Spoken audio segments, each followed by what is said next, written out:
Welcome to today's Explainer. We are diving straight into a brutally honest 2026 market report on security audit firms. This insider's guide was put together by industry veteran Alexander Sverdlov, and it's designed specifically for business decision makers. Look, if you've ever found yourself staring at a six-figure invoice for a security assessment and wondering what on earth you actually just paid for, you're absolutely in the right place. We're going to bypass all the marketing fluff today and look at honest comparisons, real pricing, and practical advice on exactly who to hire for what. So let's just dive right in. Sverdlov actually kicks off his report with a visceral story that will make pretty much any business leader wince. It's a story about wasting exactly $85,000. Picture this. It's 2:47 a.m. on a Tuesday in a Frankfurt data center. Sverdlov is sitting right next to a consultant from a so-called top-tier security firm. And this moment brilliantly illustrates the core problem in the whole industry. You see, the consultant was simply running an automated vulnerability scanner, Nessus, using the default settings against a production environment. When he was asked why they hadn't even attempted to test the API endpoints, which are the vital digital bridges connecting their software, the consultant, who was literally wearing two polo shirts layered on top of each other, just replied that it wasn't in their one-paragraph scope. They charged $85,000 for what was essentially an automated click of a button. Sverdlov shares this specific anecdote to highlight a massive pain point we see all the time. Organizations routinely paying absolute premium prices for what is really nothing more than compliance theater. So, to help you avoid making this exact, very expensive mistake, here's our agenda. 1. The $85K scanning mistake.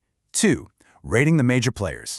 3. Tools versus real audits. 4. The real cost revealed. And 5. How to choose wisely. All right, Section 1. Rating the major players. Sverdlov offers a wildly subjective but highly experienced breakdown here. He actually admits his bias right out of the gate, ranking his own firm, Atlant Security, at the top for startups and mid-market companies. He positions them as the go-to for fast, manual, and actionable testing, where clients actually speak directly to the hackers doing the work. Now contrast that with a giant like Mandiant, which is now part of Google Cloud. He calls them the Navy SEALs of cybersecurity. They are terrifyingly good, especially if you have a nation-state actor actively lurking in your network. But they are extraordinarily expensive, and their sales process comes with heavy corporate procurement hurdles that are really best suited for the Fortune 500. Next up in his comparison, we have Cobalt and Kroll. If you've got a development team that is just constantly shipping code, Sverdlov points you toward Cobalt. They really pioneered the pen test as a service model, making continuous developer-friendly testing integrate right into your pipeline. But because it's crowdsourced, he notes the quality of the individual tester you get can vary a bit. Then you have Kroll, which is the old guard. They've been around since the 1970s. Sverdlov praises Kroll highly for their tabletop exercises and ransomware prep. However, they are a massive firm. If you just need a quick audit right before a product launch, you might find yourself bogged down by their corporate bureaucracy and layers of account managers. Finally, he looks at the two extreme ends of the corporate spectrum. On one end, you've got Deloitte. Sverdlov notes the old adage here. Nobody gets fired for hiring a giant like Deloitte to appease a board of directors. They deliver these beautiful, color-coordinated reports that will satisfy absolutely any compliance check. But the actual testing can be incredibly slow, wildly expensive, and honestly sometimes handed off to junior staff. On the flip side, for bootstrap startups who might actually faint at a Big Four invoice, he suggests much scrappier, budget-friendly options like Astra or SciStack. They're fantastic for simpler environments and offer great value, even if they aren't quite equipped for incredibly complex enterprise architectures. Moving on to Section 2. Tools versus real audits. There is a massive point of confusion in the market right now, and that is mistaking software tools for actual human-led security audits. Take Sprinto, for example. It is fantastic at what it does. It's a compliance automation platform that connects to your systems and collects evidence for frameworks like SOC 2 or ISO 27001. But Sverdlov makes a great point.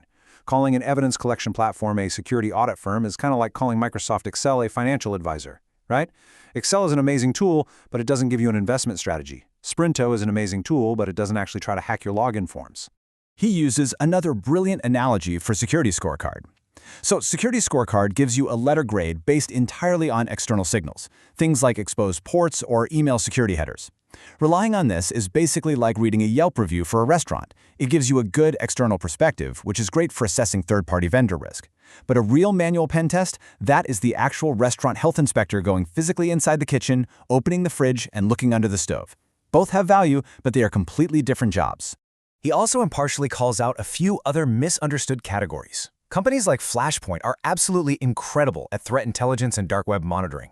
And Synopsys is pretty much the industry standard for software security tooling, finding those deep vulnerabilities right in your source code. But Sverdlov makes it crystal clear. If you need a hands-on keyboard penetration test where a real human actively tries to break into your application, these platforms are not a substitute. They are highly effective tools in a broader security strategy for sure, but they aren't the audit itself. Which brings us to Section 3, the real cost revealed. Okay, this is the data every executive actually wants to see. An unvarnished pricing matrix. Almost nobody publishes their real prices, but Sverdlov pulls back the curtain for us here. Just look at the massive variance. A full infrastructure audit can swing wildly from around $15,000 with a boutique firm like Atlant up to well over $500,000 with a Big Four legacy firm like Deloitte. A standard web app pen test might cost you 10 to 30 grand with Cobalt, but if you call Mandiant, you're starting at 40,000 and easily clearing six figures. Sverdlov notes that if a vendor quotes you way outside these ranges, you are either getting the deal of a lifetime or you're getting completely fleeced. So, Section 4. How to choose wisely. How do you actually navigate this landscape without getting burned on your next invoice? Well, Sverdlov outlines a highly specific 4-step playbook for interviewing vendors. First, and this is crucial, ask to talk to the person who will actually do the work. If the sales team won't let you speak directly to the tester for even a 15-minute call, that is an immediate red flag that they're either outsourcing the work or they're using juniors who can't survive a technical conversation. Second, demand a redacted sample report. It needs to have real reproduction steps and screenshots, not just 200 pages of automated scanner output. Third, when you ask about their methodology, if they just say OWASP Top 10, which is just a very basic list of common flaws, and then give you a blank stare when asked about business logic or chaining small vulnerabilities together, run. And fourth, the best firms don't just hand you a PDF and vanish. They offer post-delivery support and retesting to make sure your developers actually fix the underlying issues. And then Sverdlov drops what he calls the ultimate vendor litmus test. You simply ask them, how do you handle it when you find nothing critical? This one question separates the honest auditors from the bad ones. A bad firm will artificially inflate their findings.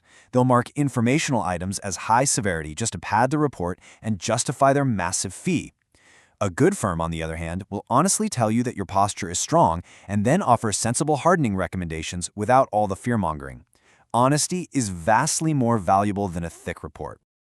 So the TLDR here is that it's all about matching your exact business scenario directly to the right vendor and stripping away the marketing fluff.